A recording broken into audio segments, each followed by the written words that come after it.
He message came at midnight, Earth's time. Admiral Kung Tae stood on the bridge of the UEN's horizon, watching the stars through the massive viewscreen. He had served in space for 30 years. He had seen many things, but he had never seen anything like the transmission that now played before him. "Admiral," his communications officer said, her voice shaking, "you need to see this." The holographic display showed Ambassador Una Park standing in the great chamber of the Galactic Concorde. She looked small. Round her 12 massive beings sat on thrones that floated in the air. These were the rulers of the galaxy. It controlled 847 civilizations for 50,000 years. Humans had only joined their community 5 years ago. The Velthari Primarch spoke first. He was a creature made of living crystal, and light moved through his body when he talked. "Humanity," he said, "you have been judged. You are a threat to galactic peace." Una stepped forward. She was not tall, but she stood straight. "What are the charges against us?" she asked. "Your species grows too fast," the Primarch said. "You build weapons we have banned. You refuse to give us your genetic codes. You do not follow our rules." "We have followed every law of the Concorde," Una said. Silence. The Primarch's voice echoed through the chamber. "We have evidence. Your ships have attacked peaceful traders. Your soldiers have killed innocent beings." A hologram appeared, showing human vessels firing on alien ships. Una watched carefully. She knew these images were fake. The ship designs were wrong. The weapons were not human weapons.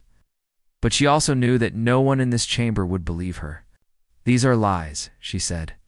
The Nexari Arbiter raised one of his 6 hands. He was covered in dark scales, and his eyes glowed red. "The evidence is clear," he said. "Humanity is guilty."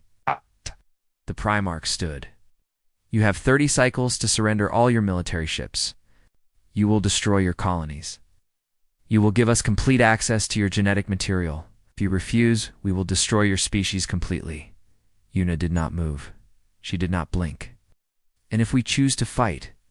The 12 rulers laughed. The sound was terrible. "Little human," the Primarch said. "We command 2 million warships. We've destroyed 17 species before you. You cannot fight. You can only die." Admiral Kung Tae turned off the transmission. His hands were steady, but his heart was beating fast. Around him, his officers stood in silence. They had just heard the death sentence of their entire species. "Send a message to Earth Command," the Admiral said. "Priority 1. On Earth, President Cho Dae sat in the emergency chamber deep beneath the government building in Seoul. The room was full of generals, scientists, and leaders from every nation. For the first time in human history, there were no arguments between countries. It was only fear. General Han Seok stood at the front of the room. He was an old soldier with gray hair and scars on his face. He had fought in many wars, but he had never fought a war like this. "The situation is simple," he said. "They have 2 million ships. We have 800. Their technology is thousands of years ahead of ours. If we fight, we will lose. Then we surrender," said one of the politicians. "If we surrender," General Han said, "they will take our genetic codes. They will control our reproduction. They will decide who is born and who is not. We will be slaves. It's not for a generation. Forever." The room was silent. President Cho stood. He was a quiet man who had never wanted war. He had spent his life building peace. But now, peace was not an option. "General Han," he said, "what are our chances if we fight?" "Almost 0, sir." "Almost," the president repeated. "So there is a chance. A very small one." President Cho walked to the window. Outside, the city lights sparkled in the darkness. 8 billion people lived on Earth. Another 2 billion lived on the colony worlds. All of them were waiting to hear what he would say. "My grandfather used to tell me stories," he said, "about the old wars on Earth, about times when our people faced enemies who were bigger, stronger, more powerful." "Do you know what he said?" No one answered. "He said that Koreans never give up, that humans never give up, that when we are pushed against the wall, we push back harder." He turned to face the room. "They want us to be afraid. They want us to surrender. They expect us to kneel." He shook his head slowly. "They do not know us." General Han smiled. It was the first smile anyone had seen from him in days. "What are your orders, sir?" he asked. "Call Admiral Kong. Tell him to prepare the fleet." Contact Dr. Bora Kim at Luna Base. Tell her that Project Thunderclap is now active. The president's voice grew stronger. It opened a channel to every human world, every city, every ship, every person. I want them all to hear what I'm about to say. 1 hour later, President Choday appeared on every screen in human space. Factories stopped. Schools paused. Ships went silent. 10 billion humans watched and listened. My fellow humans, the president said. Today, the Galactic Concord declared war on our species. They have given us a choice between slavery and death. They believe we will choose slavery. They believe we are weak. They believe we will not fight. He paused. They are wrong. Did not ask for this war. We did not want this war. But we will not run from it. We will not hide. We will not surrender. Our freedom, our future, or our children to any power in the galaxy. His eyes seemed to look directly at every person watching. They have 2 million ships. We have something better. We have the courage of people who know what they are fighting for. We have the strength of those who would rather die free than live as slaves. So, to the Galactic Concord, I say this. You have declared war on humanity. Very well, humanity declares war back. And when this is over, the galaxy will know that humans are not prey. We are not victims. We are not slaves. We are human. And we do not kneel. Across human space, people cheered. They cried. They hugged each other, and then they went to work. Factories began producing weapons. Citizens joined the military. Scientists worked through the night. The galaxy thought they were hunting the weakest species. They did not know that they had just awakened the most dangerous one. Dr. Bora Kim had not slept in 3 days. She stood in the deepest laboratory of Luna Base, surrounded by machines that should not exist. For 10 years, she had worked on theoretical physics. She had written papers about energy and matter and the nature of space itself. She had never thought her work would be used for war. Her assistant said, "The general is here." General Hanseok walked into the laboratory, looked at the massive device in the center of the room. It was a cylinder of metal and light, humming with power that made the air feel thick. "Is it ready?" he asked. "It works," Bora said, "but you need to understand what this is." The Concord banned these weapons 10,000 years ago. They banned them because they were too dangerous, too powerful. Can it destroy their ships? "General, this is an antimatter warhead. One of these can destroy a ship that took 300 years to build. We can make hundreds of them." The general nodded slowly, then make thousands. Bora wanted to argue. She wanted to say that weapons like this could destroy planets, could end civilizations. But then she thought about Earth, about her mother in Busan, about her nephew who was only 6 years old. If they did not fight, those people would become slaves. Or worse. "Yes, sir," she said. On the other side of the solar system, engineer Heian Sora was working on something even more impossible. She was young, only 28, but she was the smartest person in her field. The problem she was trying to solve had stopped scientists for centuries. Space was big, too big. Even at the fastest speeds humanity could achieve, it took weeks to cross between star systems. The Concorde had faster drives, but humans did not have access to that technology. In a war, speed was everything. Without faster ships, humanity would lose before the war even truly began. Sora stared at her calculations for the 100th time. The math said it was impossible. You could not move faster than light. You could not break the rules of the universe. But what if you did not break the rules? What if you went around them? She had been thinking about this for months. What if instead of moving through space, you moved space itself? What if you could tear a hole in reality, step through, and come out somewhere else? It was crazy. It was dangerous. It would probably kill anyone who tried it. She pressed the button anyway. The experimental ship in front of her flickered. For one moment, it seemed to exist in two places at once. Then it vanished. Alarm screamed. Scientists ran toward her station. Everyone thought something had gone wrong. Then the ship reappeared. But it was not in front of her anymore. It was on the other side of the testing area. It had moved 10 kilometers in less than 1 second. Sora fell into her chair. Her hands were shaking. "It works," she whispered. "Oh my God, it works." Hours, every shipyard in human space received her designs. They called it the skip drive. With this technology, human ships could cross the galaxy in hours instead of weeks. They could appear anywhere, attack, vanish before the enemy could respond. The Concorde had no idea what was coming. On New Busan, the largest human colony world, Captain Jin Woo was preparing for invasion. He commanded the 7th Colonial Marines. 6 months ago, his soldiers had been farmers, teachers, engineers, and shopkeepers. Now they trained 18 hours a day. They learned to fight. They learned to kill. They learned to survive. Jin Woo watched them practice. They were not perfect soldiers. They made mistakes. They were scared. But there was something in their eyes that he had never seen before. A fire. A determination. A willingness to do whatever it took to protect their homes. "Captain," his sergeant said, "the scouts report enemy movement. They will be here in 2 weeks." 2 weeks. It was not enough time.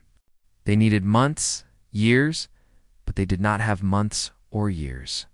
They had 2 weeks. "Double the training schedule," Jin Woo said, "and tell the civilians to evacuate to the mountain shelters. Anyone who can hold a weapon stays. Everyone else goes." "Sir, some of the civilians want to fight." "How many?" "Almost all of them." Jin Woo closed his eyes. These were not soldiers. They were bakers and doctors and school teachers. They had families. They had never killed anyone. And yet they wanted to fight. This was what the Concorde did not understand about humans. When you threaten their families, when you threaten their homes, they did not run. They did not surrender. They became something else. Something dangerous. "Train them," he said. "Train them all." Far from the front lines, Intelligence Chief Min Ji-yoon sat in a dark room reading intercepted communications. She had spent her career learning secrets. Now she was learning the biggest secret in the galaxy. The Concorde was afraid, not of humanity's military strength, not of human weapons. They were afraid of something else. Something older. She found it in an ancient document, written in a language that was 10,000 years old. It spoke of a prophecy. The elder races believed that one day, a young species would rise and destroy the galactic order. For 50,000 years, they had searched for this species. They had found 17 civilizations that might fit the prophecy. They had destroyed them all. Now they believed humanity was the 18th. Minji leaned back in her chair. The Concorde was not attacking humanity because of any crime. They were attacking because they were scared of what humans might become. She sent a message to Admiral Kang Tae. "They fear us," she wrote. "They see something in us that we do not yet see in ourselves. Perhaps it is time we showed them what that is." The Admiral read the message on the bridge of the horizon. Around him, his fleet was gathering. 800 ships officially, but there were more. 300 secret vessels that had been built in hidden shipyards inside asteroids and gas giants. Ships that violated every treaty. Ships that carried weapons the Concorde thought no species would dare to build. "Sir," his officer said, "all ships report ready." Kang Tae looked at the stars. Somewhere out there, 2 million enemy ships were coming. They thought this would be easy. They thought humans would die quickly and quietly like all the others before them. They were wrong. "Tell the fleet," the Admiral said, "that we are not fighting for victory. We are fighting for survival. For our families. For our future. The Concorde believes they know war. They have never fought humans. They have never seen what we can do when everything we love is at stake." He paused. Today, they begin to learn. Across human space, the awakening was complete. Factories produced ships and weapons at impossible speeds. Scientists created technologies that should have taken decades in mere days. Soldiers trained with a fury that frightened even their commanders. Civilians prepared to fight with kitchen knives and farming tools if they had to. The Concorde had given humanity 30 days to surrender. They had used those 30 days to become something new. Something the galaxy had never seen before. Something that would not stop, would not break, would not kneel. The prey was becoming the predator, and the hunt was about to begin. Grand. Admiral Corax had conquered 43 species in his lifetime. He was a Velthari, a being of living crystal, and he had served the Concord for 800 years. He had never lost a battle. He had never known defeat. As his fleet of 100,000 ships approached human space, he felt nothing but boredom. This would be easy, he thought, like stepping on insects. Admiral, his officer, reported, "We are approaching the human defensive station. They call it the outer marker. How many ships defend it?" 12, sir," Corax laughed. The sound was like glass breaking. 12 ships against 2,000? Send the advance fleet. Destroy them. I want to reach Earth within the week. 2,000 Concord warships moved forward. They were massive, each one older than human civilization itself. Their weapons had burned planets. Their shields had stopped stars. 12 human vessels posed no threat at all. On the bridge of the human destroyer Guangzhou, Commander Hannah Lee watched the enemy approach. She was 40 years old, a veteran of the border wars. She had never commanded in a battle this large. She would probably die today, but she would not die alone. "All ships," she said, "execute pattern storm." Her 12 vessels scattered in different directions. They did not fly in formation like Concord ships. They moved like wild animals, unpredictable and fast. The Concord targeting systems, designed for organized fleet combat, struggled to track them. "Fire antimatter torpedoes," Hannah ordered. The new weapons streaked through space. They were small, almost invisible. The Concord ships did not even try to dodge. Their shields had stopped every weapon for 10,000 years. What could these primitive humans possibly throw at them? The first torpedo hit a Concord carrier. For one moment, nothing happened. Then the ship vanished in a flash of light so bright it blinded sensors across the system. When the light faded, the carrier was gone. Not damaged, not burning. Gone, completely erased from existence. Silence fell across the Concord fleet. "Impossible," the Concord commander whispered. Hannah did not give them time to recover. "All ships, attack pattern Delta, hit them, and run." Her 12 vessels dove into the enemy formation, firing constantly. They never stopped moving. They attacked from above, below, from the sides. When Concord ships tried to target them, they were already gone, peering somewhere else. This was not how war was supposed to work. The Concord had fought for 50,000 years. Every species fought the same way. Organized, predictable, following rules. Humans followed no rules. They fought like chaos itself. In 6 hours, Hannah Lee lost 4 ships. But she destroyed 300 enemy vessels. When her remaining ships finally retreated, she left behind a Concord fleet in complete confusion. "Report to Earth Command," she told her crew. "Tell them the enemy can be hurt. Tell them the enemy can be killed.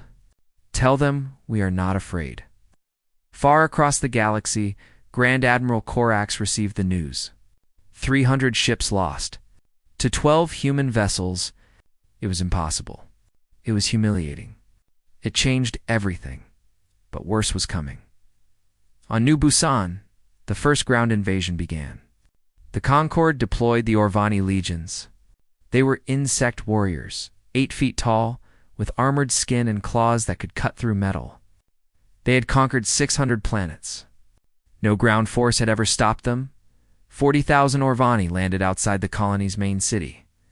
They expected the humans to run. They expected fear. They expected surrender. Captain Jinwoo gave them none of these things. "Hold the line," he told his Marines. Not one step back. The battle began at dawn. The Orvani charged with the confidence of creatures who had never known defeat. They were faster than humans, stronger than humans. Their weapons were better. Their armor was thicker. But humans knew something the Orvani did not understand. Humans knew how to die for each other. When the first Orvani wave hit the human lines, something strange happened. Human soldiers did not try to survive. They charged at the enemy, firing until their weapons were empty, and fighting with knives, with rocks, with their bare hands. They threw themselves on Orvani warriors, holding them down while their friends shot them. They ran into enemy groups with grenades strapped to their chests. The Orvani had never seen anything like this. In their culture, survival was the highest value. No sane creature would die if they could live. Yet these humans chose death. They chose it gladly. They smiled as they died, as long as they took enemies with them. It was terrifying. What are these creatures?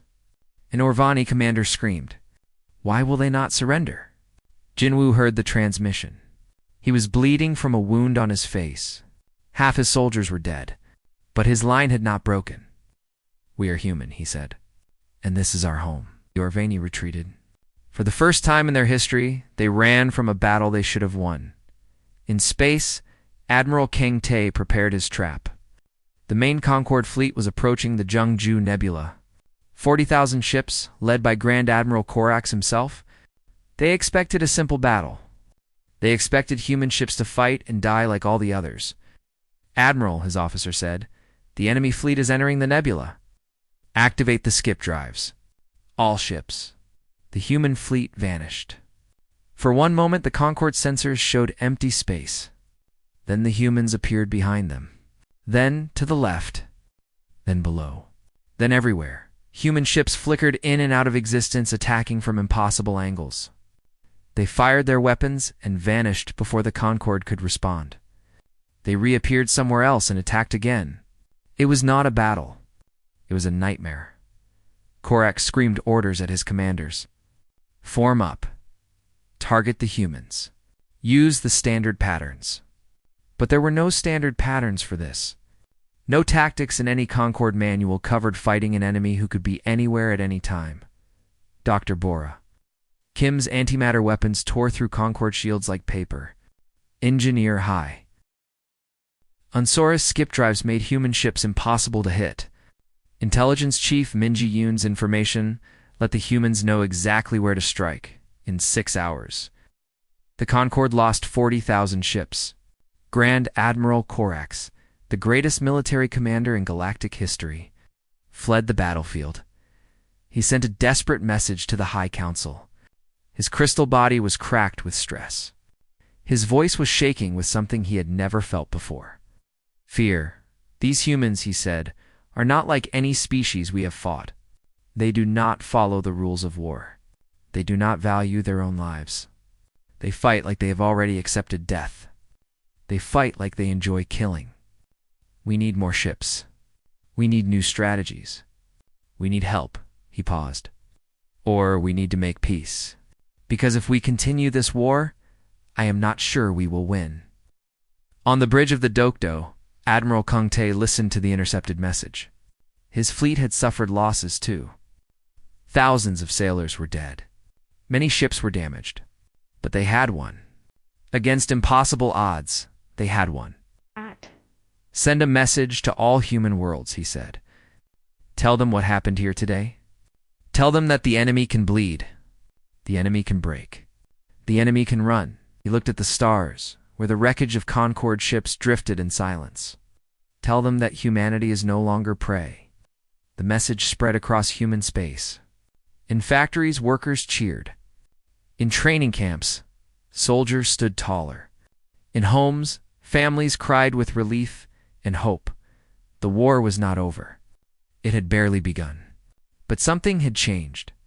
The galaxy's greatest power had faced the galaxy's youngest species, and the young species had won.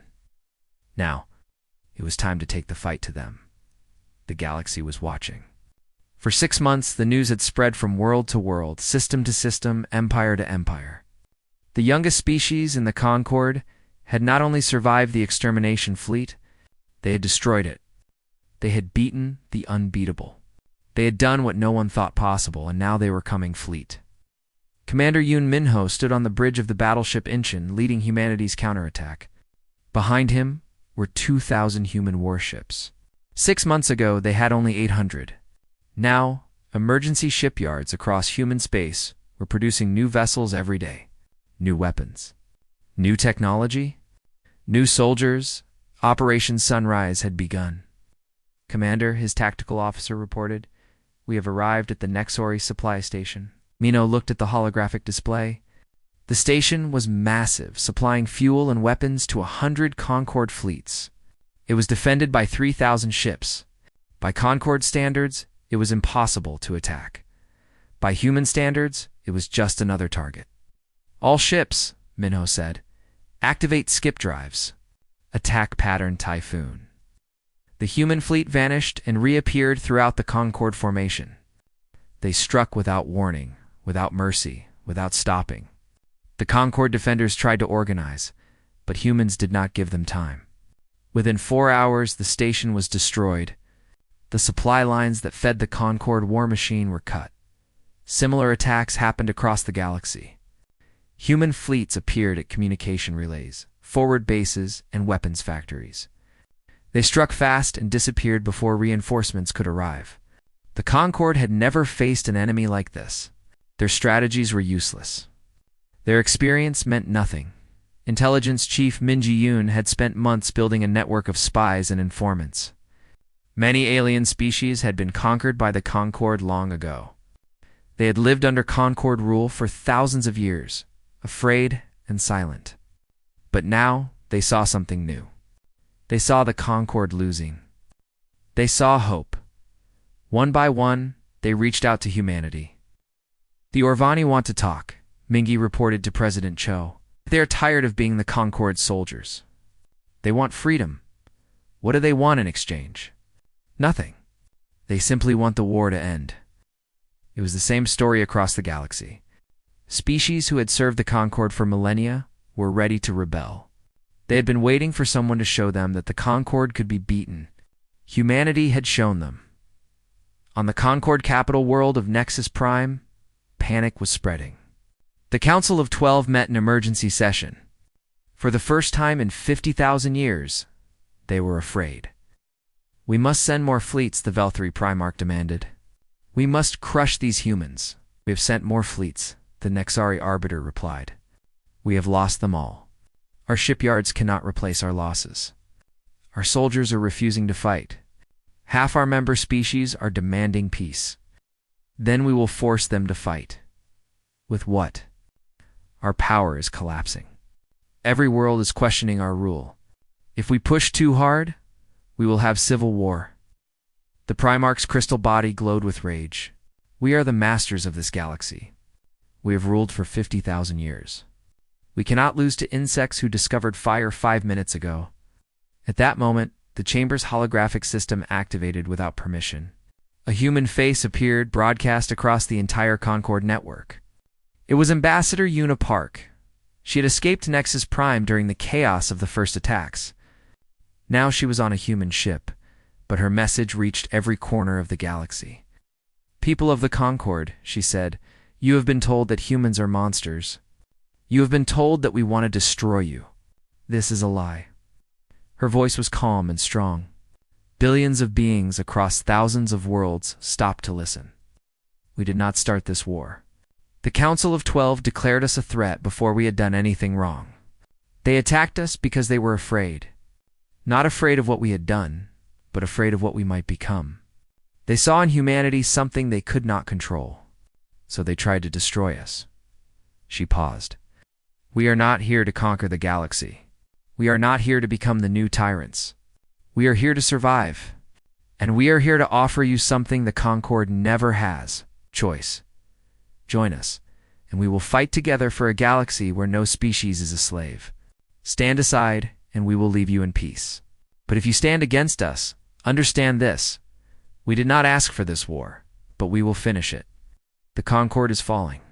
A new age is beginning. The only question is what kind of galaxy you want to live in. The transmission ended. Within days, 43 species declared independence from the Concorde. Civil war erupted across the galaxy. Worlds that had been loyal for millennia raised the flag of rebellion. The Concorde's perfect order was falling apart. Admiral Kangtae led the final assault on the Vel-3 homeworld. It was the heart of Concorde power. If it fell, the war would end. The battle was the largest in galactic history. 10,000 human ships faced the last great Concorde fleet. The fighting lasted 3 days. Human vessels fell by the hundreds, but for every ship they lost, they destroyed 5 enemy vessels. On the second day, the horizon was destroyed. Admiral Kang escaped in a shuttle and transferred his flag to the Dokdo. He was wounded, bleeding, exhausted. He did not stop fighting. On the third day, he broadcast a message to the Velthari fleet. "Your ancestors declared war on a species they knew nothing about," he said. "They thought we were weak. They thought we would break. They were wrong." His voice was tired but strong. "Your children will know better. They will grow up in a galaxy where no one fears the Concord, where no species is hunted to extinction because of some ancient prophecy. Your rulers started this war.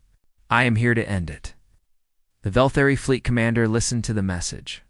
He looked at his tactical display. His ships were outnumbered. His supplies were gone. His soldiers were exhausted. For 50,000 years, the Velthari had ruled the galaxy. Today, that rule ended. "We surrender," the commander said. The guns fell silent. Back on Nexus Prime, Dr. Bora Kim activated the Genesis Protocol.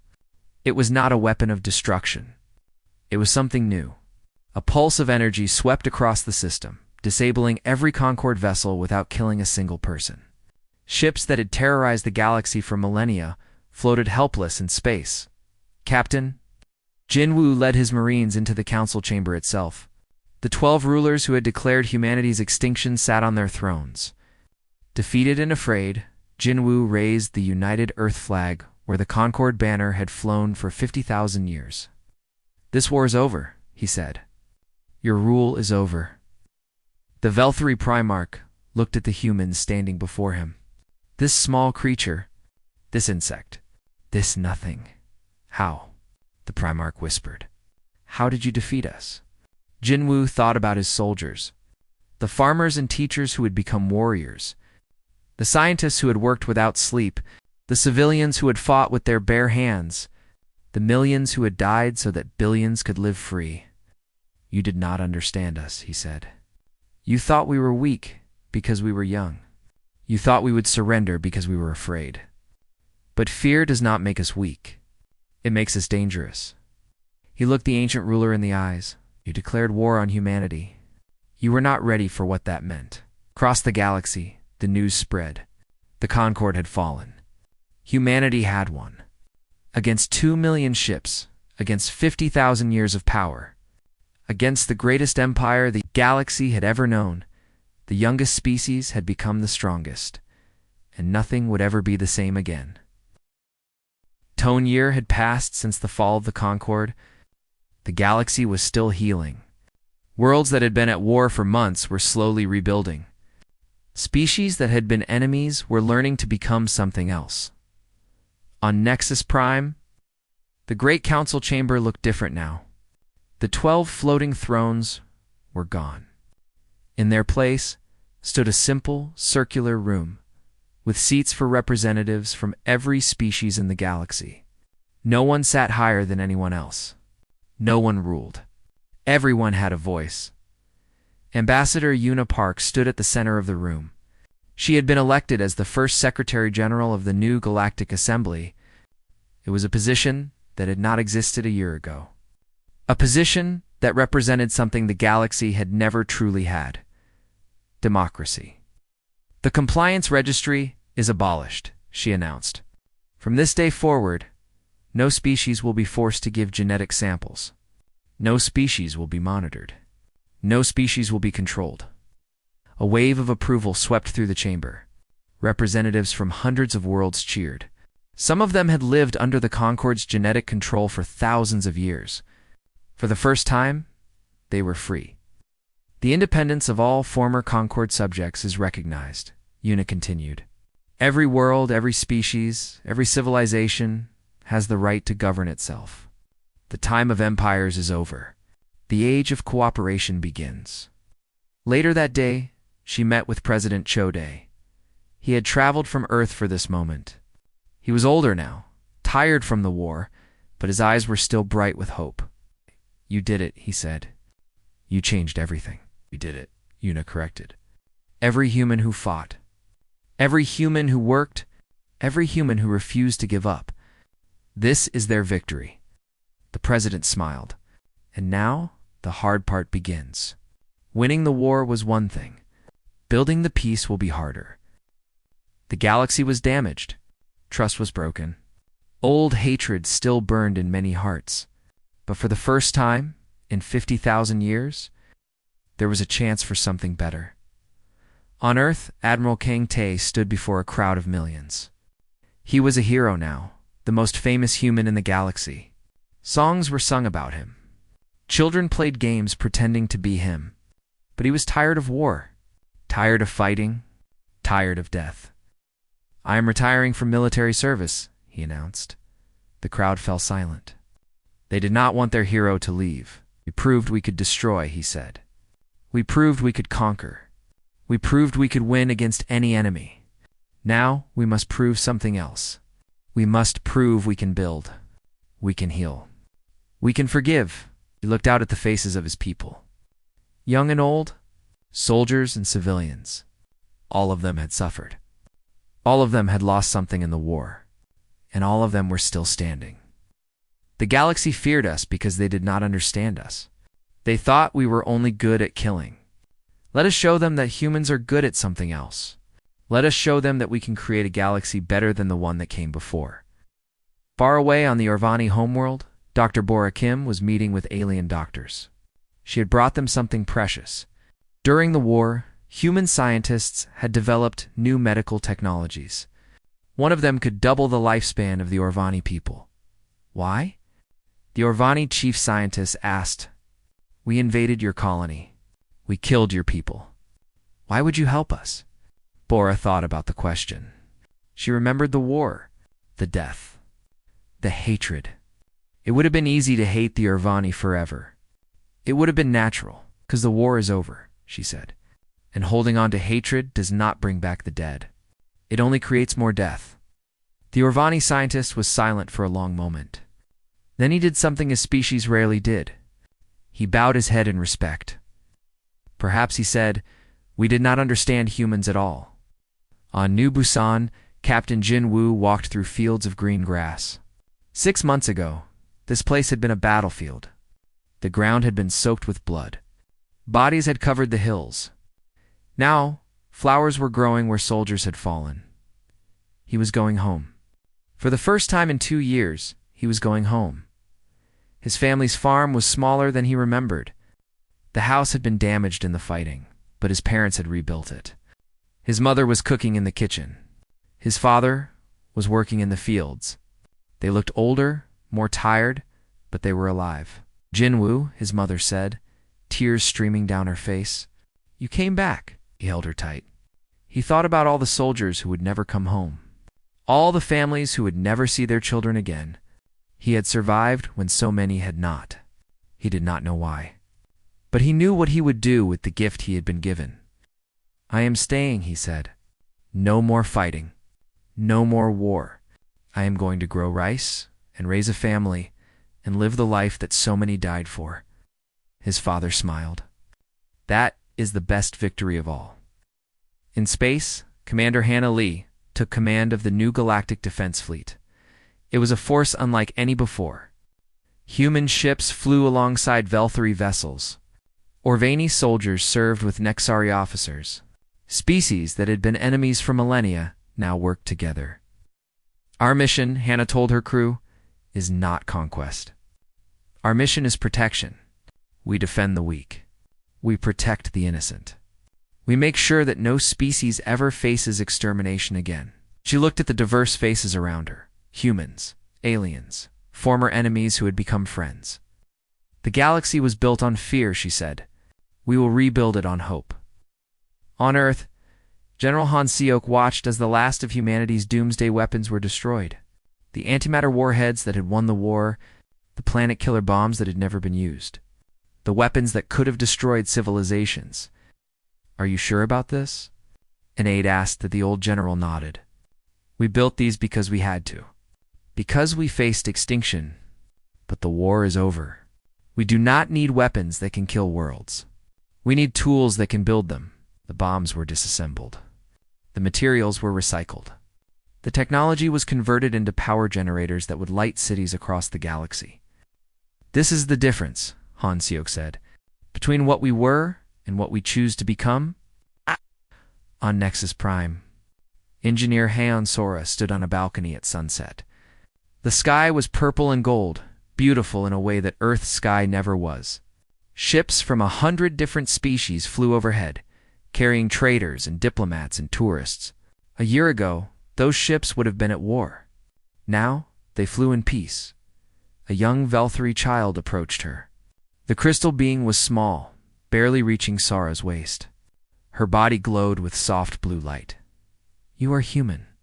The child asked. "Yes." "I have been learning about your species in school." The child's voice was curious, not afraid. "They teach us that you were once considered weak, that everyone thought you would be easy to conquer." Sora smiled. "That is what they thought. But you were not weak. You won the war. You defeated the Concord. You changed everything." The child looked up at her with wonder in her crystalline eyes. How Sora thought about the question. How had humanity won? They had been outnumbered, outgunned. They had faced an empire that had ruled the galaxy for 50,000 years. By every measure, they should have lost, but they had not. "We were never weak," she said finally. "The galaxy just did not know us yet. They did not understand what we could do when we fought for each other. When we refused to give up, when we decided that some things were worth dying for." Child considered this. "Do you think there will be more wars?"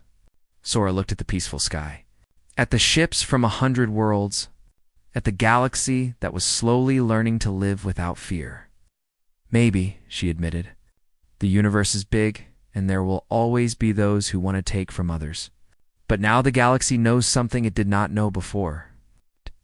Sora knelt down so she was eye level with the child.